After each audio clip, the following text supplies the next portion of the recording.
4 easy steps to starting an awesome podcast.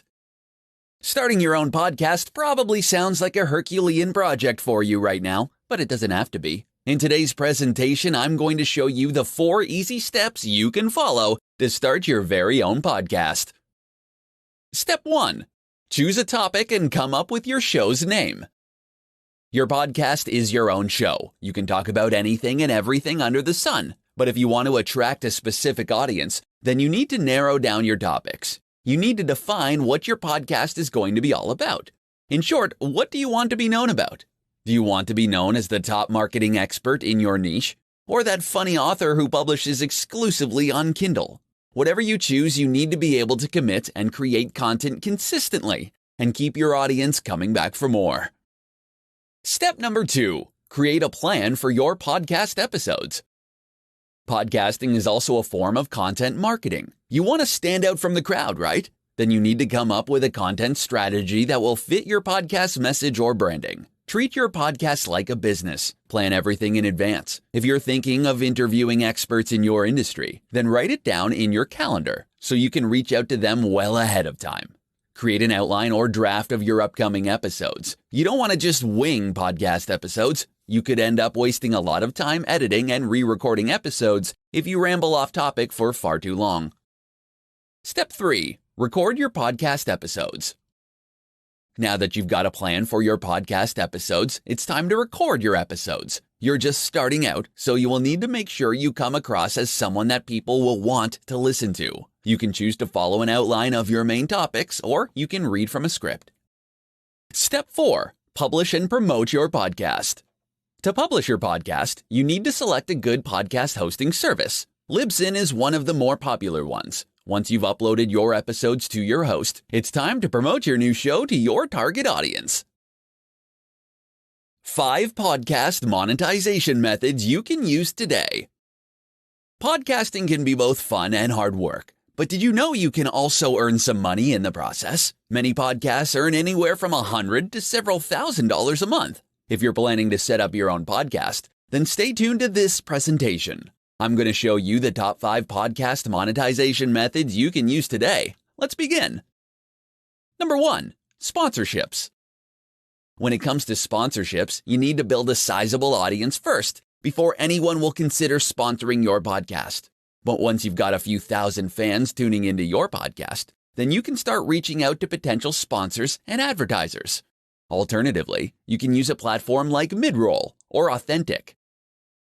The next option, however, is the best one. Once your podcast becomes big enough, sponsors will be the ones knocking on your virtual doorstep to ask you to promote or endorse their brands. Number 2. Affiliate marketing.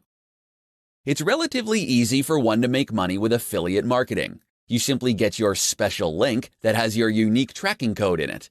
And when people click on your link to buy your recommended product, then you get a commission. There are plenty of affiliate networks you can join. The most popular one, though, is probably Amazon. Other networks include ClickBank, ShareASale, Commission Junction, JVZoo, and so much more. Number 3. Selling your own products or services. If you've got an established brand outside of podcasting, then it will be relatively easy for you to plug your own products and services on your show. Of course, try not to be pushy or aggressive, as many dislike high-pressure sales tactics like this. Instead, promote your own products or services as a solution to people's various pain points. Number 4. Coaching. Coaching can be quite lucrative, especially if you position yourself as an expert in your niche. You'd basically be teaching the same things you talk about on your podcast, but only more in depth. Another selling point for coaching is that students will have direct access to you, so they can ask you questions and get answers relatively quickly. Number 5. Courses. You can sell your own courses or even other people's courses as an affiliate on your podcast. Courses are great for podcasters who want to provide their audience a more organized and in-depth look into subjects they're experts of. They're also great for generating passive income on the side. 6 secret tricks to producing powerful podcast content. Podcasts aren't created equal. There are great podcasts and there are meh podcasts. Which one do you want to listen to every chance you get? Not the meh podcast, I'm sure. So, if you want your audience to stick around, then stay tuned to this presentation. Today, I'm going to share with you 6 secret tricks to producing powerful content for your podcast. Number 1, answer people's questions. People listen to your podcast because you promised to provide something of value to them. Or were you able to answer their all-important question, what's in it for me? If you want your listeners to keep on tuning into your upcoming episodes, then you need to find a way to keep on answering that question. Find out what they want to know and discover their pain points. Then talk about it on your podcast. Number 2, show people how to do things the right way. People love how-to tutorials. If you've got a podcast on making money online, then discuss specific methods and techniques to help people start earning money. Demonstrate your expertise by sharing the methods that worked for you. Of course, you don't necessarily need to give out all your secrets, but at least give them an overview to show them how to do things the right way. Number 3, be original and authentic. Many people listen to podcasts because they like the host's personality. If you sound like you're having fun and enjoying your show, then it's much easier for your listeners to hit that subscribe button. Number 4, plan your podcast content in advance. When you plan in advance, then you can basically tell your listeners what your next show is going to be all about. You can give them a quick background on your next topic to have them look forward to your next episode. Number 5, tell a story. Make your podcast engaging by sharing your personal stories or those of people you know. People may not remember specific methods and techniques, but they will most likely remember your stories. Number 6, add a call to action. Yes, your podcast needs to have a call to action as well. What do you want your listeners to do after listening to your show? Do you want them to subscribe to your email list? Do you want them to sign up for your online course? Don't leave your audience hanging. Make sure there's a call to action for each of your podcast episodes. 5 podcast styles you can follow. Podcasts have been around for years. If you think its popularity is about to fizzle out soon, you're mistaken. The popularity of podcasting has been steadily growing every year. If you want to get in on the podcast gravy train, then stay tuned to this presentation to find out about the top styles you can follow for your own podcast. Let's begin. Number 1, the solo show. This podcast style is probably the easiest one to use when you're just starting out. Many podcasts are hosted by an individual. Solo hosts often use their name on the podcast show title, like John Smith's Awesome Podcast Show. Solo podcasts are also easy to produce. You don't need to wait for someone else to become available. You can simply record your episodes as and when you feel like it. The only downside is you'll probably run out of things to say much faster than if you're doing the show with someone else. Number 2, multi-host show. Many podcasts nowadays now follow this style. When you've got 2 or more people sharing ideas and thoughts, then there's less chance you'll run out of topics to talk about. You'll be able to present different ideas to your listeners. You can even agree to disagree on most topics to make your show interesting. Number 3, one-on-one interview. There are many benefits to interviewing other people on your show. 1, you don't have to do all the talking, so you can rest your vocal cords for a bit. And 2, your audience will have someone else to listen to other than you and your co-host. Another benefit is that your guests will be letting their followers know they've been interviewed on your show. This means that their followers can potentially become your followers too. Number 4, roundtable discussion. A roundtable or panel discussion is a lot of fun. You'll have different people chiming in with their opinions on different topics. Just make sure you put a time limit on the discussion because it's easy to get carried away when you're having a lot of fun with like-minded people. Number 5, storytelling. Some podcasts are in a storytelling format. Sometimes the host will be reading one story for the entire show. For other shows, they'll narrate one story over the course of an entire season. So it's sort of like a radio drama, but in podcasting format. 7 easy ways to promote your podcast. You want your voice to be heard, and you want people to listen to your podcast. If you need ideas to get the ball rolling, then stay tuned to this presentation. Today, you're going to know 7 of the easiest ways to promote your new podcast to your target audience. Let's begin. Number 1, submit to as many podcast directories as possible. Make sure you have your podcast title, description, tags, artwork, and a few episodes ready before you submit your podcast to directories. Your first stop should be iTunes, simply because it's the largest podcast directory in the world. Next, upload your content to platforms like Spotify, Google Play Music, Stitcher, SoundCloud, and more. Number 2, share on social media. Let your followers on social media know that you've got a podcast. Whichever platforms you use, let your family and friends know and ask them to share it with their followers as well.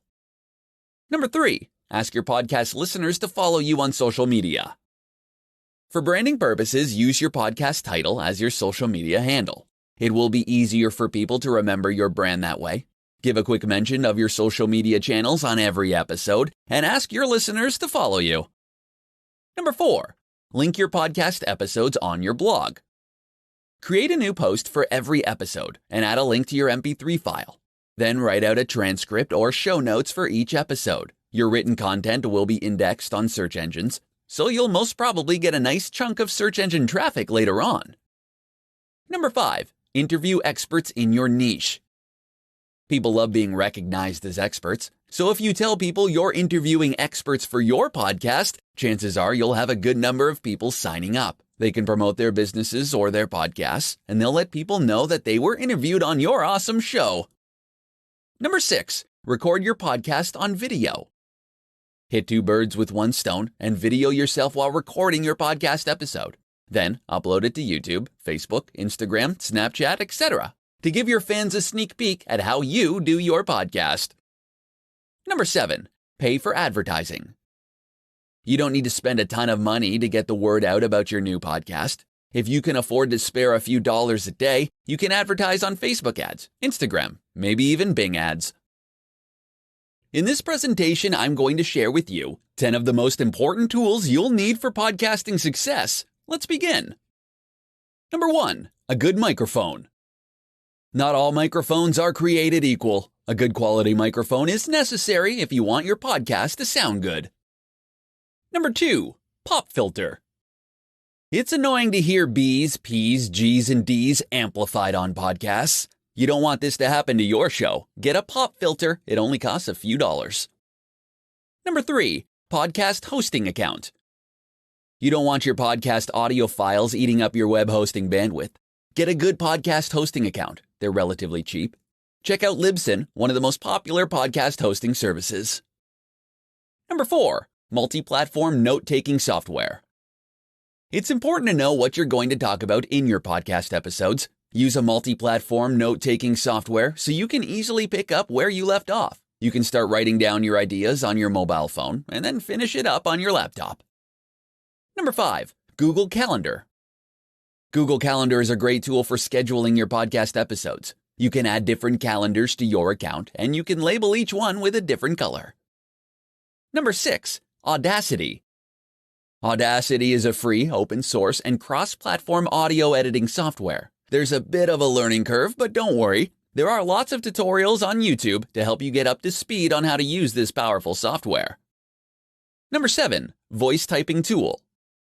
Show notes are important for your podcast. You can hire a transcription service to transcribe your episodes, or you can use a voice typing tool. For best results, make sure you speak clearly and audibly so the software can make out what you're saying.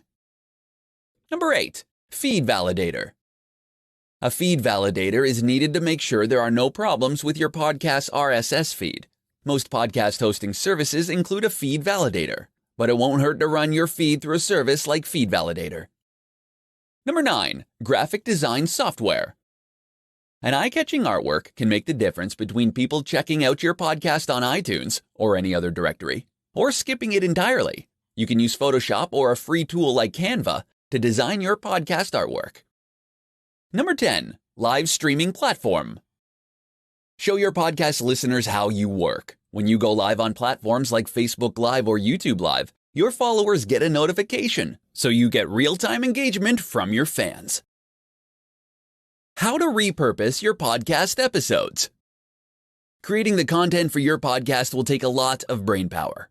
You don't want all of your hard work to last all of 30 minutes or an hour, right? You want to maximize it, and the best way to do that is by repurposing your podcast episodes into other formats. If this is something you want to do, then stay tuned to this presentation. To fully get the most out of each podcast episode, then you need to plan beforehand. Have your outline, draft, and notes on hand so that when you start repurposing your content, you can do it in the most efficient manner. To begin with, your outline will probably make for a great infographic. Now, the thing is, you don't have to design graphics all by yourself. If you don't have a team in place, you can always outsource your graphic design needs to a talented designer. You can upload the infographic to your blog as well, and other sites to gain some precious backlinks. You can also create show notes or even a transcript of your episodes and then upload it as a blog on your site. If you do your on-page and off-page SEO correctly, you might even start ranking on Google for some profitable keywords. You'll gain free traffic from search engines, and you'll get new podcast followers and blog subscribers in the process as well. Of course, let's not forget the power of video. When you record your podcast episodes, you can have a video camera record the entire process. You'll essentially be hitting two birds with one stone. Your audience who loves video will appreciate your video content, and those who prefer listening to podcasts will be able to listen to you as well. You can share the recording on Facebook Live or YouTube Live or any other platform of your choice. The awesome thing is, live videos get pushed to the top of people's feeds, so they'll likely see your video right away. You can also break down the most important points in your show to tidbit-sized quotes. You can then ask your graphics guy to create social media graphics. You can watermark it with your link, because as you probably know, graphics get a ton of shares on social media. Lastly, to tie everything together, you should then cross-promote the different repurposed formats in various platforms. How to select the right hosting for your podcast. Are you wondering where you can upload your podcast audio files? Do you think uploading your podcast files to your website hosting service is okay? If you do, then you have another thing coming. In this presentation, I'm going to show you why you need a dedicated podcast hosting service and how to select the right hosting service for your podcast. First off, why shouldn't you upload your podcast audio files to your web hosting provider? Well, the answer is because audio files can get quite large. Every time someone listens to your podcast, it consumes precious bandwidth. If you have a ton of people listening to your show all at the same time, it can cause problems with your web host. So, the right course of action is to use a dedicated podcasting hosting service. Second, what are the criteria for a good podcast host? Here are some tips for you to consider. Number 1. Do they offer unlimited storage and unlimited bandwidth? Ideally, you want your host to have unlimited storage and bandwidth. You don't know how popular your podcast is going to get, so it's best to be prepared for the onslaught of traffic. Over time, you'll also probably publish a ton of episodes, with each audio file being several megabytes in size, so it's great to have unlimited storage space on hand. Number 2, do they have optimized and distribution-ready RSS feeds? Most podcast hosts are podcast-friendly, meaning they have built-in RSS feeds for easy syndication by podcast directories. This means that every time you upload a new episode, all directories where your podcast is listed will automatically be updated. Everyone who's subscribed or is following your podcast will automatically get access to your latest episodes. Number 3, will they help you submit your podcast to top podcast directories? A good podcast host will make it easy for you to submit your shows to the top podcast directories. People frequently go on platforms like iTunes, Spotify, SoundCloud, etc. to look for new podcasts to listen to. Number 4, your own podcast site. You may have your own blog, but having your own podcast site is awesome as it helps build your authority. Another added benefit is that it's great for your blog's SEO since you can add a link to your blog. Why you need to choose a podcast niche. Are you wondering why you need to select a niche for your podcast? Do you think it's a waste of time? Well, in this presentation, I'm going to show you why niche selection is important for your podcast success. The most popular podcasts on the planet all have something in common. They all talk about a specific subject. I'm sure these podcasters all have other interests. However, they choose to talk about a topic they know about or at least are very interested in. If you're looking for a good podcast on internet marketing, why would you subscribe to someone whose topics vary from episode to episode? Or would you subscribe to a show that talks exclusively about internet marketing? I'm sure you'd choose the latter. But why? You see, when you present yourself as a jack of all trades, it doesn't reflect your expertise in any way. You know a bit about many different things, but when people look for information, they'd usually listen to someone with demonstrated expertise.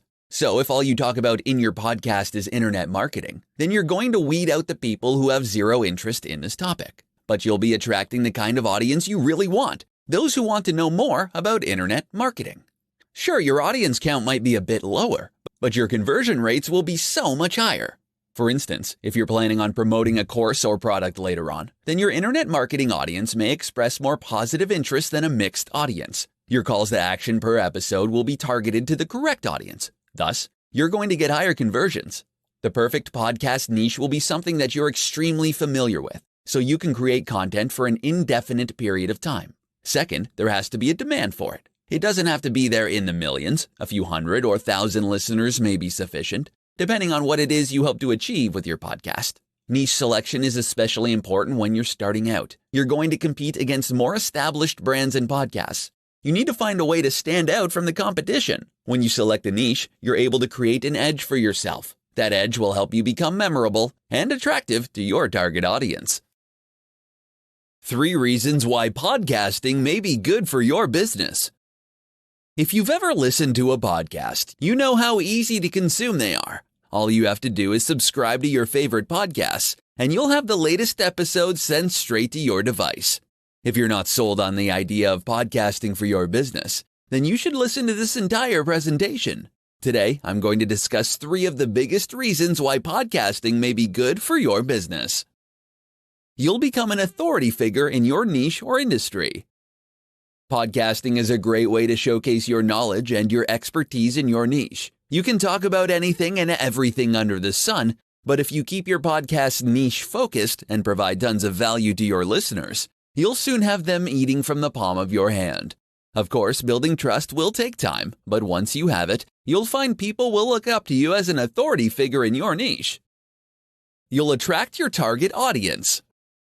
People who will be tuning into your podcast are interested in listening to what you have to say. There are so many podcasts to choose from, there's a reason why they chose to listen to you. So, if you're trying to attract a certain demographic, know that podcasting is one of the quickest and cheapest marketing techniques you can implement ASAP. Make it easy for your audience to promote your podcast on social media, and you'll attract even more of the same demographic. You'll have a solid source of income once you've established your brand. Yes, it's possible to make a full-time living just by podcasting alone, but you need to be prepared to invest a lot of time in growing your podcast. You'll need to be consistent with your schedule, and you'll need to attract a sizable number of listeners before you even think about monetizing your podcast. In the beginning, you'd want to provide as much free, valuable information as possible. Once you've reached a few thousand, some experts say at least 10,000 followers, then that's when you should start thinking about making some money off your show. The good news is, there are many different ways you can monetize your podcast. You can do sponsorships, affiliate marketing, you can promote your own product, and so much more.